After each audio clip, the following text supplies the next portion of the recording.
네, 안녕하세요. 주식은 역시 기리기리세 기리씨입니다. 안녕하세요, 기름들. 자, 오늘 증시는 다시 또 반등을 성공을 했습니다. 과연 어떤 흐름이 나왔는지, 그 와중에 오늘은 어떤 기업이 또 많이 올랐는지 확인해보도록 하겠습니다. 매일매일 주를 위한 5분 시황 정리. 오늘은 22년 11월 29일 화요일입니다. 같이 공부하시죠.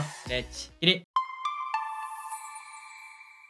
오늘 코스피 1% 상승, 코스닥은 1.3% 상승으로 둘 다 좋은 흐름을 나타냈습니다. 그리고 전략 후강의 모습을 나타냈기 때문에 내일 또 기대를 충분히 해볼 수 있겠네요. 그래서 코스피 이렇게 쭉 양봉을 하나 세우는 걸 볼 수 있고, 최근 2주간 이러한 양봉을 나타낸 적이 없었는데 이번에 이렇게 나타내서 한 번 더 다시 상승해주나 2500까지 가주나 라는 기대감 가질 수 있습니다. 지속적으로 체크하도록 하겠습니다. 매동이 매우 좋았습니다. 개인 3800원 매도, 외국인 600억 매수, 기관 3,000억 매수, 그리고 연기금 진짜 오랜만에 돌아왔습니다. 620억 매수. 그렇다면 연기금 오늘 무엇을 많이 샀을까요? 카카오, LG생건, SK하이닉스, 아모레퍼시픽, LG화학, 화장품에 관련된 기업인 두 가지를 크게 사는 걸 체크할 수 있습니다. 오늘의 증시 포인트를 보도록 하겠습니다. 어제까지만 하더라도 중국이 전 세계에 민폐를 끼치고 있었는데요. 그런데 오늘은 이때까지 하락한 게 조금 컸던지 다시 반등을 해주는 걸 확인할 수 있고, 그리고 내년에 있을 정책 기대감, 중국이 결국 돈을 풀지 않겠습니까? 그 기대감이 나오는 것으로 보인다고 합니다. 한편 어제 미국에서는 악재가 나왔습니다. 바로 뉴욕 연은 총재가 23년에는 금리 인하가 없고 최소한 24년은 돼야 된다. 혹시나 지금 금리 하락을 기대하고 있다면 꿈 깨라 라고 말하는 걸 체크할 수 있죠. 그렇기 때문에 증시 분위기는 좋지 않았지만 오늘 우리나라와 중국이 급반등 해줘서 정말 다행인 것 같습니다. 환율은 11원 하락해 1327원, 아시아 증시는 니케이를 제외하고는 전부 다 급등을 했습니다. 니케이 0.5% 하락, 상해 2% 상승, 항생 3.6% 상승, 미국 선물도 상승하고 있습니다. 0.6% 상승 중. 오늘의 선물 옵션, 어제 외국인이 선물을 크게 사는 걸 확인할 수 있었는데 오늘 또 연이어 사면서 결국 증시가 반등하는 걸 체크할 수 있습니다. 마지막에 어느 정도는 되돌리긴 했지만 그래도 2천억대 매수를 나타냈습니다. 옵션을 보면은 콜옵션과 풋옵션 큰 움직임은 나타나지 않았습니다. 콜옵션은 소량 매도했네요. 오늘의 쇼핑을 보도록 하겠습니다. 개인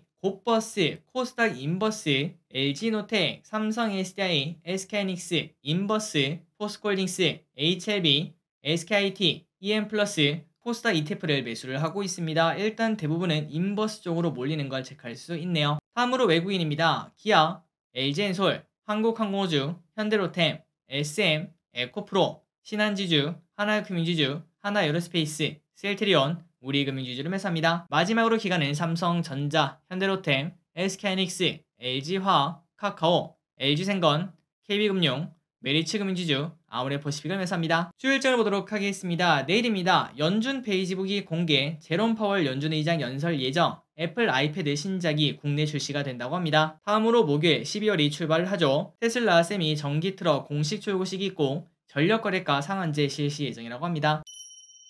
오늘의 키워드를 보도록 하겠습니다. 우주항공, 항공사, 은행. 우주항공이 어제에 이어서 오늘 또 좋은 흐름을 나타냅니다. 미래우주경제 로드맵 5년 내 우주개발 예산 2배 확대 예정, 이러한 기대감이라고 볼 수 있겠죠. AP위성 10% 상승, 비츠로테크 7% 상승, 한국항공우주 6% 상승, 파이버프로 6% 급등합니다. 다음으로 항공사도 좋았습니다. 영국에서 대한항공과 아시아나 합병을 아마도 수용하겠다, 사실상 수용을 했다, 이런 얘기가 나오며 아시아나항공 11% 상승, 아시아나 IDT 상한가 도착, 진에어 3.8% 상승, 에어부산 3% 상승합니다. 은행주가 좋았습니다. 금감원장이 은행 배당의 자율적 결정을 존중한다, 개입을 최소화하겠다, 이런 얘기를 했다고 하네요. 그러다 보니까 배당 기대감이 높아지지 않겠습니까? 제주은행 22% 급등, KB금융 4.6% 상승, 하나금융지주 4.5% 상승, 우리금융지주 4% 상승으로 전부 다 좋은 흐름을 나타냈습니다. 중국 소비주가 좋았습니다. 중국 시위가 이렇게 커지고 있는데 무슨 중국 소비냐라고 생각을 해볼 수 있겠지만, 그런데 모든 것은 결국 끝이 있고, 이러한 시위가 커지면 커질수록 제로 코로나 정책을 폐기하는 게 조금 빨라지지 않겠나, 방역 완화 기대감이 현재 나온다고 합니다. 애경산업 9% 상승,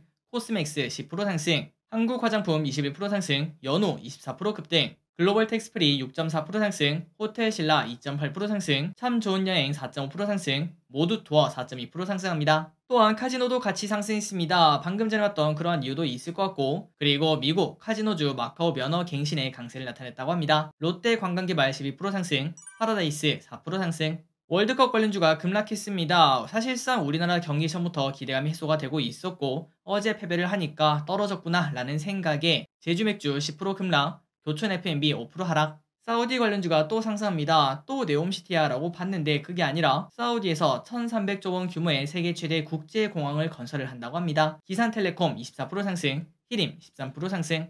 3천당 제약이 상한가에 도착합니다. 해외 제약사와 유럽 아일리아 바이오시밀러 제품 공급 계약을 체결했다고 합니다. 2차전지 관련주가 좋았습니다. 셀루메드 20% 상승, 해외 업체와 전략적 제휴, 2차전지 사업에 본격적으로 참여를 한다고 합니다. 기아가 3% 상승합니다. 외국계 매수세가 조금 들어왔다고 하네요. 오늘의 시황전이 여기까지 끝났습니다. 항상 이렇게 같이 공부해서 진심으로 감사합니다. 지금까지 길이셨습니다. 빠이요.